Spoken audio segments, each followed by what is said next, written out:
2000 பேர் போய் சேர்ந்துட்டாங்க, 3000 பேர் சேர்ந்துட்டாங்கன்னு என்ன நியூஸ் வந்தாலும் அல்டிமேட்டா அது சீமானுக்கு மிகப்பெரிய பிளஸ் முடியும். விஜய் எப்படியும் பிரஸ் மீட் கொடுப்பாரு. இந்திய அளவில் உள்ள எல்லா மீடியாவும் வருவாங்க.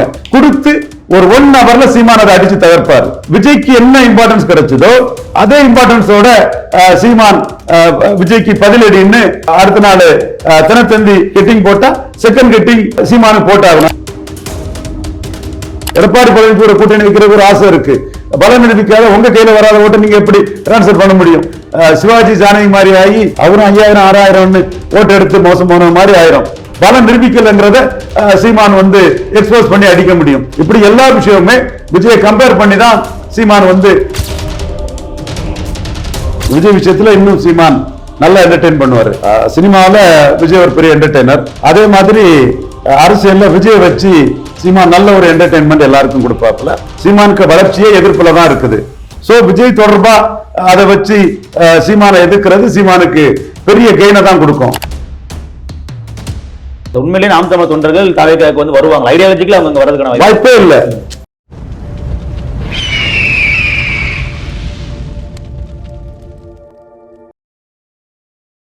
அரசியல் பெருடன் உறவுகளுக்கு வணக்கம். இன்றைய நிகழ்ச்சியில் நம்மோடு இணைந்திருக்கும் சிறப்பு விருந்தினர் அரசியல் திறனாய்வாளர் திரு ரவீந்திர துரைசாமி சார் அவர்கள். சார் வணக்கம். வணக்கம் தம்பி. சார், விஜயினுடைய வருகை சீமானவர்கள் அரசியலை பாதிக்குமா அப்படிங்கிற கேள்வியை சீமானவர்கள் நேரடியாக கேட்டதற்கு விஜய் என்ன ஜெயலலிதா கலைஞர் மாதிரி பெரிய தலைவரா, அவர்கள் இருக்கும்போதே துணிச்சலா கட்சி ஆரம்பித்தவன் நான், அவர்களுக்கு இவரை விட அதிகமாகலாம் கூட்டம் கூடியது, அவரை எதிர்த்து நாங்கள் அரசியல் பண்ணுவோம்னு சொல்லி ஒரு சாலிடான ஸ்டேட்மெண்ட் கொடுத்திருக்காரு. அதை எப்படி பாக்குறீங்க? விஜய் பலம் நிரூபிக்காதவர். பலம் நிரூபிக்காத விஜய கொள்கையில அழுகுன கூமுட்டன்னு சீமான் அடிச்சுட்டாரு. அப்ப விஜய் ஒன்னும் அடிக்கிறதுனால எந்த பாதிப்பும் இல்லைங்கிறதுல சீமான் தெளிவா இருக்கிறாரு. விஜய் அடிச்சு விளையாடுறாரு. விஜய் அடிச்சு விளையாடுவாரு நான் சொன்னேன். எல்லாரும் இனிமேல் விஜய் பற்றி பேசினா அது ஒண்ணும் இல்ல, விஜய் நத்திங்கிற மாதிரி விஜய் பலம் நிரூபிக்காதவர் தானே விஜய். என்ன பலம் நிரூபிக்கிறதுன்னு அவர் வர்றதுக்கு முன்னாடி அவருக்கும் எங்களுக்கும் உள்ள அந்த கொள்கை ரீதியான வேறுபாடுகள் நிறைய இருக்குங்கிறத உலக வெற்றி கழகம்னு தொடங்கு.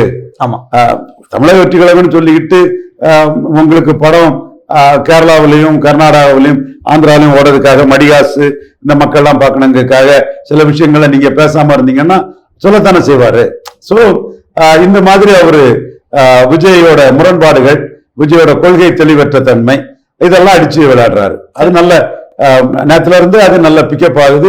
எல்லாரும் ஜாலியா பாக்குறாங்க.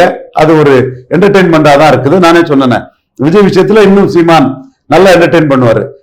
சினிமாவில் விஜய் ஒரு பெரிய என்டர்டெய்னர். பாட்டு, ஃபைட்டு, டான்ஸ் எல்லாம் ஒரு பெரிய என்டர்டெய்னர். அதே மாதிரி அரசியல்ல விஜய் வச்சு சீமான் நல்ல ஒரு என்டர்டெயின்மெண்ட் எல்லாருக்கும் கொடுப்பாப்புல. சீமானுக்கு அது பெரிய லாபம் தான். விஜய் மையமா வச்சு சீமானுக்கு எதிராக என்ன பேசினாலும் சீமானுக்கு அது லாபம். பட் பேசவங்களுக்கு தெரியாது. அது பேசவங்களுக்கு அது ஏதோ சீமானுக்கு பெரிய பாதகத்தை தாங்கள் ஏற்படுத்திட்ட மாதிரி நினைச்சுக்கிட்டு ஆகும்னு பேசுவான். ஆனா உள்ளக்குள்ள அது சீமானுக்கு லாபங்கிறது அந்த நபர்களுக்கு தெரியாது. சோ அப்படி விஜய் சீமான் கம்பேரிசன்ங்கிறது ஒரு பாப்புலர் ஆக்டர். அவர் கூட ஒரு 8% வாக்கு நிரூபித்த தலைவர் சீமான். 0% விஜய், அது சீமானுக்கு தெரியும். 0% விஜய்னு தெரியும். களத்துக்குள்ள வந்துதான் % நிரூபிக்கணும். அதுக்கடையில் அவர் என்ன பேசினாலும் அதை ஜாலியா அடிச்சு விளையாடுறது சீமானுக்கு ஒரு பெரிய பிளஸ்ஸா இருக்கும். சீமானுக்கு ஆதரவாளர்களும் விஜய விமர்சனம் பண்ணும்போது தானே பெரம்பூர் கூட்டத்துல நினைக்கிறேன் பயங்கர கைத்தட்டு விழுந்தது. அப்ப அவங்களும் விஜய விமர்சிக்க ரசிக்கிறாப்புல. ஏன்னா விஜய் மோசடித்தனங்களை பண்றதுல விஜய் கில்லாடி, மோசடித்தனங்களை பண்றதுல விஜய் கில்லாடி. 2000 ஏற்கனவே ஒரு உள்ளாட்சி தேர்தலில் 3வது இடம்னு ஒரு மிகப்பெரிய பக்கா கடைஞ்செடுத்த மோசடித்தனத்தை பண்ணாப்புல. அதை இப்ப பெரிய அளவுக்கு மார்க்கெட்டிங் ஆட்களை வச்சு பண்ணிட்டு இருக்காப்புல. அந்த மோசடித்தனங்கள் எல்லாம் இறங்கி அடிக்கலன்னா நிற்க முடியாது. ஏற்கனவே அந்த மோசடித்தனத்தை நாம அடிச்சலதான் இவருக்கு ஆதரவா பேசின சவுக்கு சங்கர் ஓடிட்டாரு, கஸ்தூரி சங்கர் ஓடிட்டாங்க. அந்த இதுக்கதான் சொல்றேன். இப்ப அவங்க அந்த விஷயக்குள்ள நான் போக விரும்பல. அடுத்து ஆதன் மாதேஷ் ஓடிட்டாப்புல. ஏன்னா ஆதாரம் கிடையாது, சும்மா அடிச்சு விட்டது. டிஸ்ட்ரிக்ட் கவுன்சில நிக்கல, ஒன்றிய கவுன்சில நிக்கல. ஒரு 12,000க்கு மேற்பட்ட இடத்துல 200 இடத்துல சுயேட்சைகள், சின்ன இடத்துல மண்டத்தாரு. விழுப்புரம் கடலூர் டிஸ்ட்ரிக்ட் தான், விழுப்புரம் கடலூர் டிஸ்ட்ரிக்ட் தான், வேற எங்கேயும் இது பண்ணல. அதை பண்ணிக்கிட்டு 3வது பெரிய கட்சினாங்க. அப்புறம் நகர்ப்புற உள்ளாட்சி சிம்பிள் இடத்துக்கு வாங்கினாங்க. அதுலதான் எக்ஸ்போஸ் ஆயிட்டாங்க. நகர்ப்புற உள்ளாட்சியில அவங்க தெளிவா எக்ஸ்போஸ் ஆயிட்டாங்க, சொல்லட்டான் நகர்ப்புற உள்ளாட்சியில இவ்வளவு இடத்துல நின்று இவ்வளவு வந்து. சோ இதெல்லாம் சினிமா மார்க்கெட்டிங்க்கும் அரசியல் ஆளா காட்டுறதுக்கும் பண்ண வேலை. இப்பவும் அதே வேலையை தான் விஜய் தரப்பு பண்ணுவாங்க. பண்ணிட்டு ஜனநாயகத்துல அது அவங்க உரிமை. சரி, இப்ப அதே வேலை தான் பண்ணுவாங்கன்னு சொன்னதுனால ஒரு சமீபத்தில் ஒரு செய்தியை நான் கோடிட்டு காட்டுறேன். 1000 பேர் நாகப்பட்டினத்துல நாம் தமிழர் இருந்து தாவேக்கள் இணைஞ்சிட்டாங்கன்ற ஒரு செய்தி சமீபத்தில் ஊடகங்கள் மிகப்பெரிய பேசுபொருளா இருக்கு. நாம் தமிழர் கூடாரம் காலி, விஜய் அள்ளிட்டாருன்னா செய்திகள்லாம் போடுறாங்க. அது எப்படி சார் பக்கத்துல பின்னணி என்ன? அது அந்த நண்பரை கேட்டிருக்காரு, இது மலையாள அட்டை காட்டுங்க, நீங்க உறுப்பினர் அட்டை நீங்க காட்டுங்க, அவங்களுக்கு இல்லைன்னு சொல்லி நாம் தமிழ் கட்சிக்காரங்க கேட்கறாங்க. அதெல்லாம் சும்மா போடத்தான் செய்வாங்க. நாம் தமிழருக்கு அது பிளஸ் தான். சீமான் அதை ஜாலியா தானே அதை கடந்து போயிருக்கிறாரு. சோ இப்படி ஒரு இதை உருவாக்குனதை வந்து நாம் தமிழர் சீமானுக்கு ஓட்டர்ஸ் மத்தியில சீமான் மீது பற்றும் பாசமும் தான் கூடும். சீமானுக்கு வளர்ச்சியே எதிர்ப்புல தான் இருக்குது. சோ விஜய் தொடர்பா அதை வச்சு சீமானை எதிர்க்கிறது சீமானுக்கு பெரிய கெயினை தான் கொடுக்கும். நான் மீண்டும் மீண்டும் நான் சொன்னதுதான், விஜய் சென்ட்ரிக்கா சீமானுக்கு பெரிய லாபம், பெருத்த லாபம். அந்த இதுதான் ஓடிட்டு இருக்குது. யார் சீமானை பற்றி பேசினாலும் சீமானுக்கு லாபம் தான். கில்லிங் இன் சைலன்ஸ் தவிர என்ன நீங்க பேசினாலும் சீமானுக்கு லாபம். சீமானை பற்றி தப்பா நீங்க ஏதாவது சொன்னீங்கன்னா உடனே ஒரு வலைத்தளத்துல பல ஆட்கள் ரகசிய ஒற்றன்ல இருந்து பல பேர் வந்து அதை அடிச்சு நொறுக்கிடுவாங்க. தினத்தந்தி தப்பு பண்ணுதா, தப்புன்னு ஆதாரத்தோட நொறுக்கிடுவாங்க.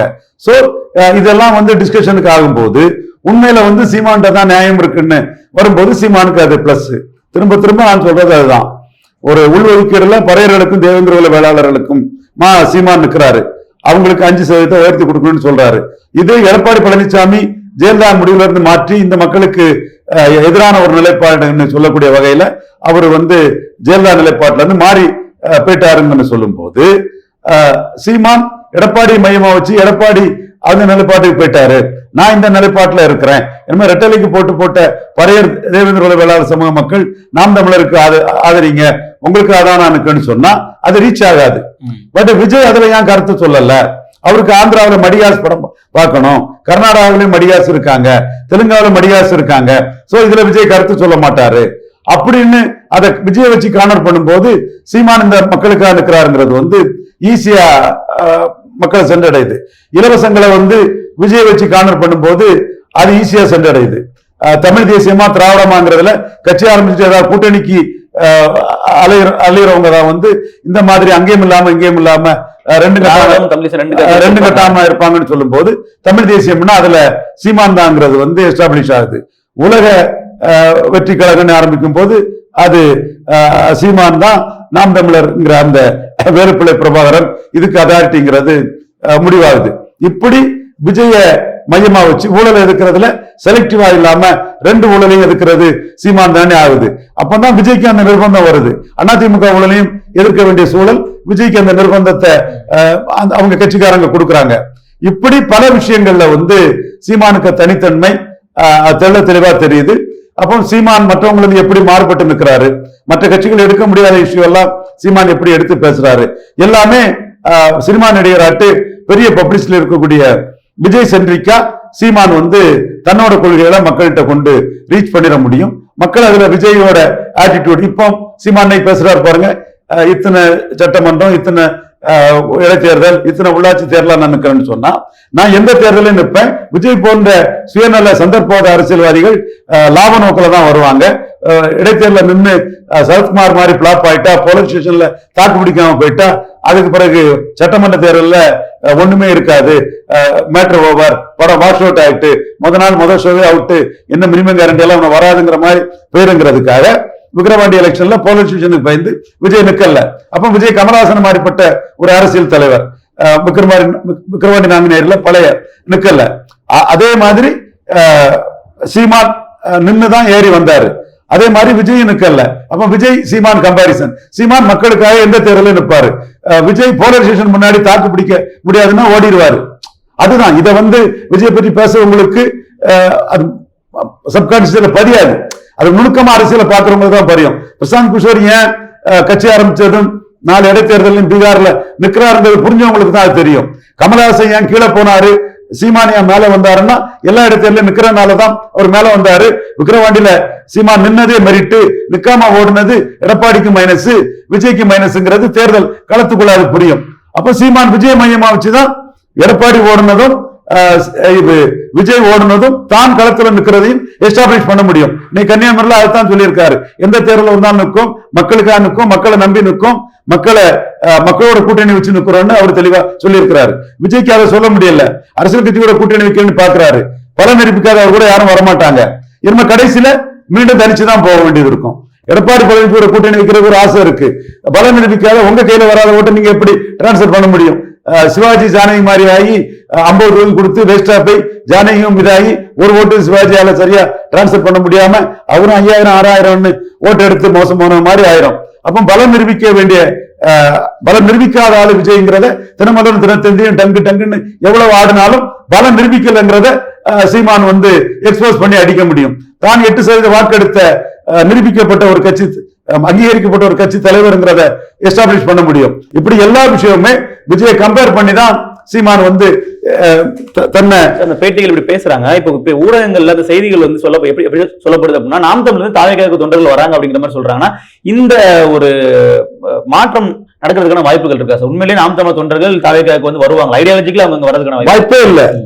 அதுதானே சீமான் இல்லங்கிறத சொல்லிக்கிட்டு அப்படின்னா கமலஹாசன் கூட போயிருக்கணுமே. என்னுடைய வாக்குகள் தனித்துவமான வாக்குகள், கமலஹாசன் கூட போயிருக்கணுமே. இன்னும் மேல வரும்னு தானே சொல்றாரு, ஜம்பிங்ல தானே போகணும்னு சொல்றாரு. மாற்றம் கார்த்திக் சிதம்பரம் அவங்க சோசியோபாத்னு சொல்லப்படக்கூடிய ஒரு பலரால் விமர்சிக்கப்படக்கூடியவங்க தான் கார்த்திக் சிதம்பரம் தரப்பு.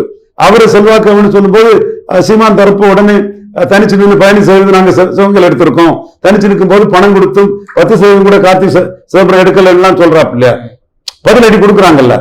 இப்படி சீமானை பற்றி பேசுறது எல்லாமே லாபம் சீமானுக்கு. அதனால்தான் தமிழக முதல்வர் மு.க. ஸ்டாலின் அவர்கள் சீமானை பற்றி ரெகனைஸ் பண்ண மாட்டாரு. கரெக்டான ஸ்ட்ராட்டஜி கில்லிங் சைலன்ஸ் தான் சீமானுக்கு எதிரான ஸ்டாலின் பண்றதுதான் கரெக்டான ஸ்ட்ராட்டஜி. நான் இது இல்ல, பல ஆண்டு காலமா இதைத்தான் சொல்லிட்டு இருக்கிறேன். ஸ்டாலின் தான் அதை விவரமா அதை ஹேண்டில் பண்றாரு. மற்றவங்க சீமானை பற்றி பரபரப்பா பேசி அது பிளஸ் மைனஸ் பேசி பேசி சீமானி ஒருத்தர் இருக்காரு, அவர் தனிச்சு போட்டிடுறாரு, அவரு பொன்பரப்பி தமிழரசனை ப்ரொஜெக்ட் பண்ணக்கூடியவர், அவர் புலவர் கலிய பெருமாளை தான் இடஒதுக்கீடு வாங்கி தந்தார்னு சொல்லக்கூடியவர், இப்படி அவரை பற்றிய என்னென்னலாம் உண்டோ அவ்வளவும் பொதுவெளியில வருது. அப்போ இதுவரை அவரை தெரியாதவங்களும் தெரிஞ்சுக்கிட்டு பரவாயில்லையே அப்படின்னு அவங்களுக்கு அது தோதா இருந்ததுன்னா சீமான் ஆதரிக்கக்கூடிய ஒரு முடிவுக்கு வராங்க. சீமானி ஒருத்தர் இருக்கிறதே காட்டாம கொண்டு போறதுதான் சீமானை வளர்ச்சியை தடுக்கக்கூடிய ஒரு வியூகமா இருக்கும். அதை தமிழக முதல்வர் மு.க. ஸ்டாலின் செய்யறாரு. எவ்வளவு பேசினாலும் அவர் ஒன்னும் உணர்ச்சி வசப்பட மாட்டாரு. சரி, அவரு நம்மளை திட்டுறாரு, திட்டு எடப்பாடிக்கு வாக்கு குறையட்டுன்னு திருப்பி திட்டா சீமான் வளர்ந்துருவாரு தெளிவா இருக்கிறாரு.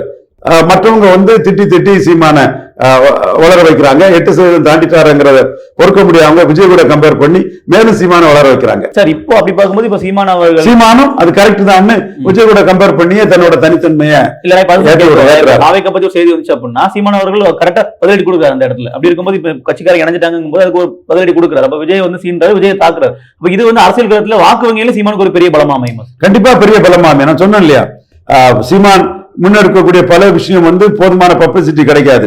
விஜய் அடிச்சு அதுல வரும்போது அந்த பப்ளிசிட்டி கிடைக்கும். வாக்குவங்க இல்லையா? அப்ப எங்க இருந்து வாக்குகள் இதன் மூலமா சீமானுக்கு வரும்னு சொல்றீங்க?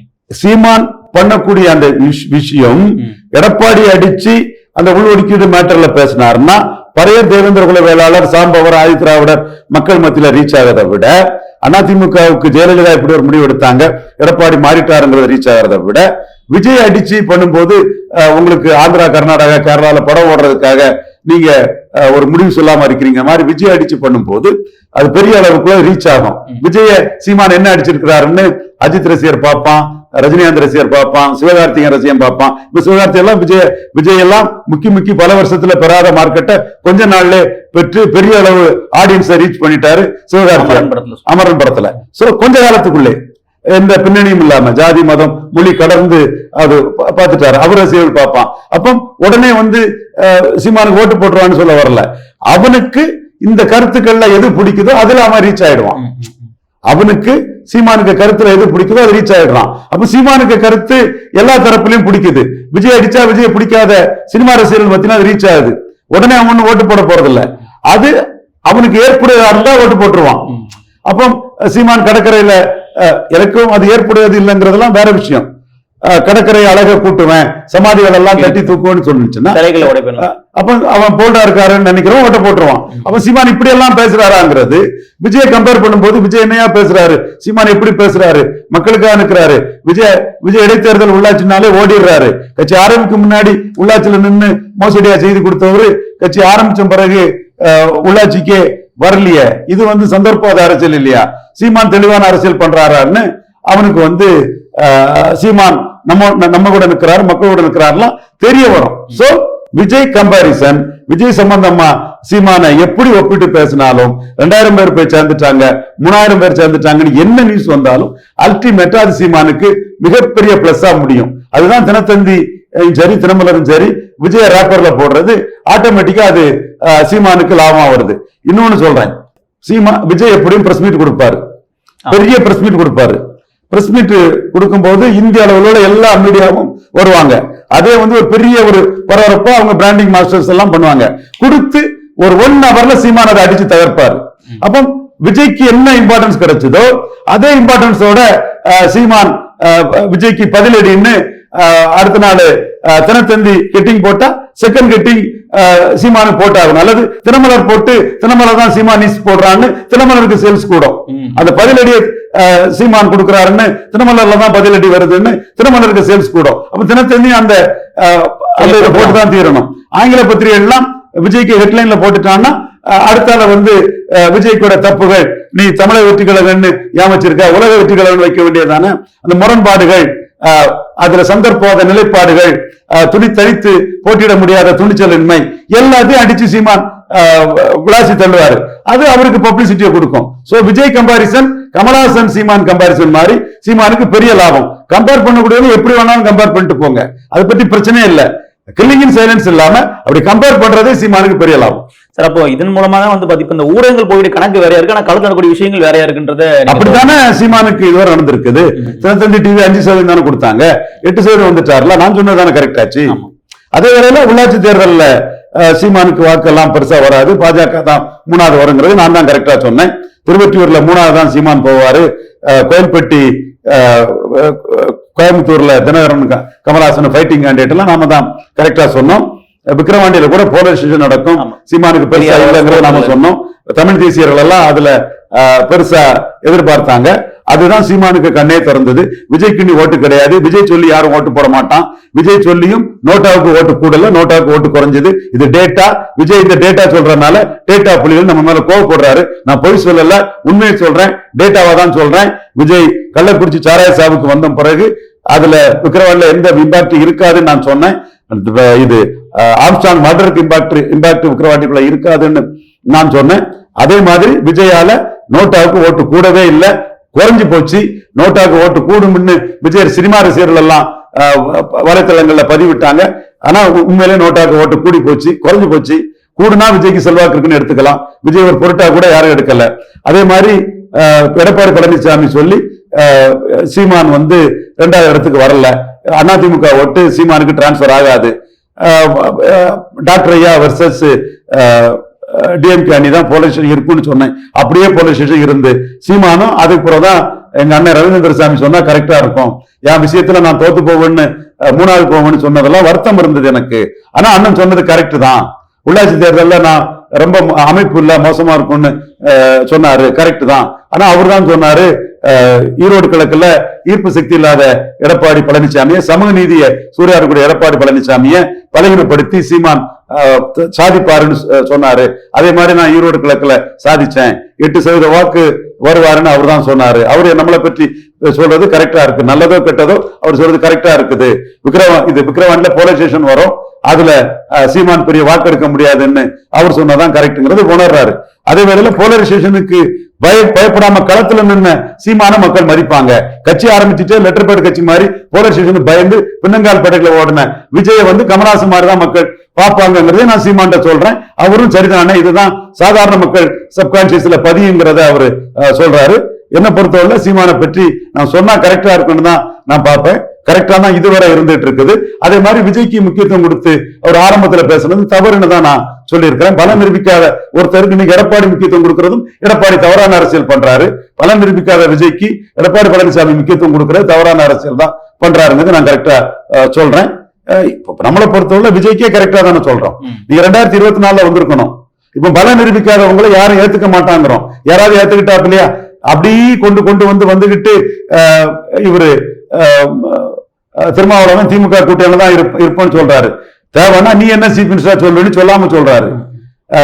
சீமான் விஜய் எல்லாம் ஒன்னும் பெரிய சக்தியே இல்லைன்னு தட்டி தூக்கி போட்டுட்டு போயிட்டே இருக்காரு. இப்போ அடுத்து காங்கிரஸ் அவங்க ஸ்டாலினை விட்டு நகரவே மாட்டாங்க.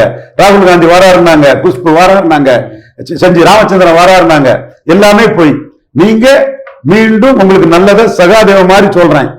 214 தொகுதிக்கும் கேண்டிடேட் ரெடி பண்ணுங்க. 214 கேண்டிடேட் போடுங்க. கடுமையா உழைங்க. ஒரு நீங்க மோசமான சூழ்நிலையில தான் வாரீங்க. 19 வந்துட்டீங்கன்னா ஸ்டாலின் எஸ்டாப்ளிஷ் ஆகல, எடப்பாடி எஸ்டாப்ளிஷ் ஆகல. 19 வந்து கலைஞரும் ஜெயலலிதா மேல இறந்து போயிருந்தாங்க. அதுக்கு பிறகு ஸ்டாலின் 3 எலெக்ஷன்ல எஸ்டாப்ளிஷ் ஆயிட்டாரு. ஸ்டாலின் எதுக்க முடியாம உதயநிதினு சொல்லிட்டு இருக்கீங்க. இது தவறான வீகம். இப்போ எடப்பாடி பழனிசாமி ஓரளவு எஸ்டாப்ளிஷ் ஆயிட்டாரு. சீமான் 19 ஒரு 16 எடுத்த 1.1 இருந்தாரு. அவர் இப்போ 8.2 வந்துட்டாரு. அது மக்களவை தேர்தலில் 8.2 வந்துட்டாருன்னா 4வது வந்துட்டாருன்னா அடுத்த ஜம்ப் அவருக்கு பெருசா இருக்குது. இதை நான் தான் எலெக்ஷனுக்கு முன்ன சொன்னேன். யாராவது சீமான் 8% வருவாருன்னு சொன்னாரா? குபேந்திரன் சொன்னாரா? சுமன் ஸ்ரீராமன் சொன்னாரா? அப்படி சொன்ன நான் தான் மக்களவையிலே வந்தவர் சட்டமன்றத்தில் பெருசா வருவாருன்னு நான் சொல்றேன். அப்போ இவ்வளவு பேர் எஸ்டாப்ளிஷ் ஆகி இருக்கும் போது 19 வந்திருக்க வேண்டிய விஜய், குறைஞ்சபட்சம் 24 வந்திருக்க வேண்டிய விஜய் 26 வராரு. இது ரொம்ப டஃப்பான காலம். இதில் நான் தெளிவா தான் சொல்றேன். விஜயகாந்த் வரும்போது 3வது யாருமே இல்ல. கமலஹாசன் வரும்போது 3வது ஒரு சில இடங்களை அவர் எடுத்துட்டாரு. தினகரனுக்கு அதுதான். சீமானுக்கு ஓட்டுங்கிறது அவர் மீது பற்றுதல் கொண்டு அவரை தலைவரா ஏற்று அவருக்காக விடக்கூடிய ஓட்டு. அது தனி டிராக்கு. அப்போ நீங்க 5வது வாரீங்க. சிக்கல் தான், சிரமம் தான். என்றாலும் வந்துட்டீங்க, ஓடாண்டாம். களத்துக்குள்ள நின்னுங்க. 214 போடுங்க. கடுமையா உழைங்க. என்ன வாக்கு கிடைக்குதோ அதை பாருங்க. அதை வச்சுட்டு 29 நீங்க ஆளாக பாருங்க. அது இல்லாம வெறுங்கையை வச்சு முடம் போட்டா முடியாது விஜய் சார்.